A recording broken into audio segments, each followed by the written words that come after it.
జిల్లా మాచర్ల నియోజకవర్గంలో ఘోర రోడ్డు ప్రమాదం చోటు చేసుకుంది. మాచర్ల పట్టణ శివారు ప్రాంతంలో కారు బోల్తా పడడంతో ఓ మహిళ మృతి చెందగా మరో ఇద్దరికి తీవ్ర గాయాలు అయ్యాయి.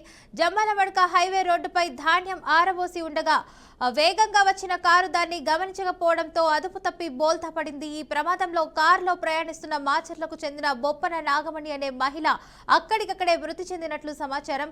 అదే కారులో ప్రయాణిస్తున్న వెంకట శివ, బొప్పన నరేష్ కు తీవ్ర గాయాలు కావడంతో వెంటనే మాచర్ల ప్రభుత్వ ఆసుపత్రికి తరలించారు. అక్కడి నుంచి మెరుగైన వైద్యం కోసం నరసరావుపేట ప్రభుత్వ ఆసుపత్రికి తరలించారని సమాచారం.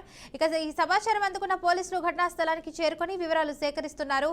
ఈ ప్రమాదంపై కేసు నమోదు చేసి దర్యాప్తు చేపట్టారు. చిత్తూరు జిల్లా పొంగనూరు మండలం సుగాలిమిట్ట వద్ద రోడ్డు ప్రమాదం జరిగింది. రోడ్డుపై ఆగి ఉన్న లారీని మినీ లారీ ఢీకొట్టడంతో ముగ్గురికి తీవ్ర గాయాలు అయ్యాయి.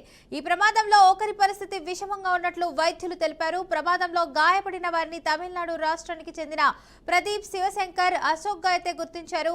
క్షతగాత్రులను వెంటనే అంబులెన్స్ ద్వారా పొంగనూరు ప్రభుత్వ ఆసుపత్రికి తరలించి చికిత్స అందిస్తున్నట్లు సమాచారం.